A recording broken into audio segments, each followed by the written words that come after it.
saja anak muda.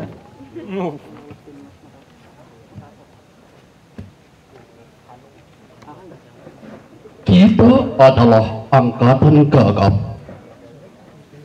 yang diperanakkan oleh angkatan takabur. Kita kurang pendidikan resmi di dalam hal keadilan karena tidak diajarkan berpolitik dan tidak diajar dasar ilmu hukum. Kita melihat kabur pribadi orang karena tidak diajarkan kebatinan atau ilmu jiwa. Kita tidak mengerti uraian pikiran lurus karena tidak diajar filsafat atau logika. Apakah kita tidak dimaksud untuk mengerti itu semua? Apakah kita hanya dipersiapkan untuk menjadi alat saja? Inilah gambaran rata-rata pemuda tamatan SLTA.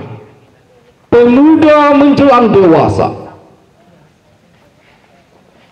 Dasar pendidikan kita adalah kepatuhan, bukan pertukaran pikiran. Ilmu sekolah adalah ilmu hafalan dan bukan ilmu latihan menguraikan. Dasar keadilan di dalam pergaulan serta pengetahuan akan kelakuan manusia sebagai kelompok atau sebagai pribadi tidak dianggap sebagai ilmu yang perlu dikaji dan diuji.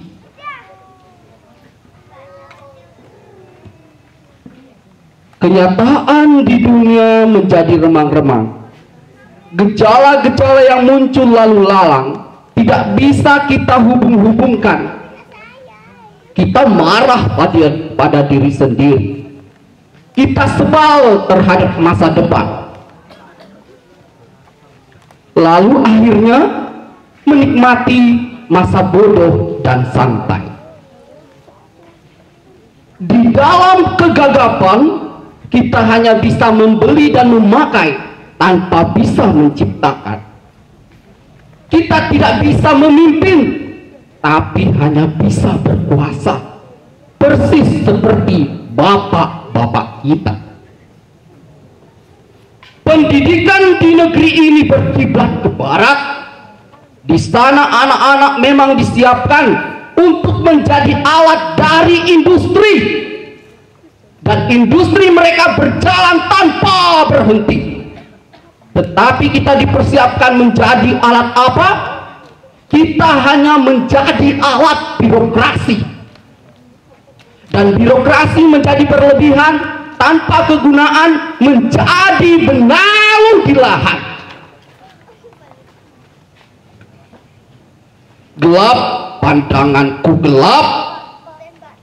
Pendidikan tidak memberi pencerahan. Latihan-latihan tidak memberi pekerjaan. Gelap, keluh kesahku gelap. Orang yang hidup di dalam pengangguran. Apakah yang terjadi di sekitarku ini? Karena tidak bisa kita tafsirkan. Lebih enak kita lari ke dalam puisi ganja. Apakah artinya tanda-tanda yang rumit ini? Apakah ini? Apakah ini? Di dalam kemabukan, wajah berdarah akan terlihat sebagai bulan. Mengapa harus kita terima hidup begini? Seorang berhak diberi ijazah dokter, dianggap sebagai orang terpelajar tanpa diuji pengetahuannya akan keadilan. Dan bila ada tirani merajalela, ia diam tidak bicara, kerjanya cuma menyuntik saja.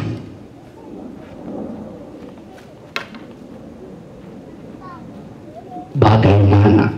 Apakah kita akan terus diam saja? Bagaimana? Apakah kita harus diam saja? Mahasiswa-mahasiswa ilmu hukum dianggap sebagai bendera-bendera upacara, sementara hukum dihianati berulang kali.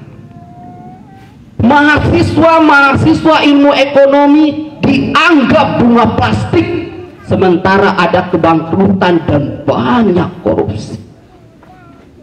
Kita berada di dalam pusaran atau arena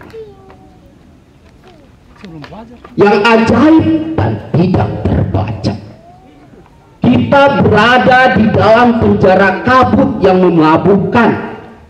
Tangan kita menggapai untuk mencari pegangan, dan bila luput kita memukul dan mencakar ke arah udara. Kita adalah angkatan gagap yang diperanakkan oleh angkatan kurang ajar. Gaya hidup telah diganti oleh nafsu, pencerahan telah diganti oleh pembatasan. Kita adalah angkatan yang berbahaya.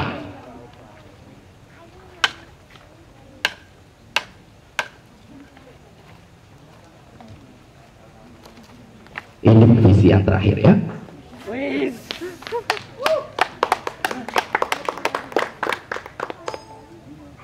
Saya gadis dan majikan.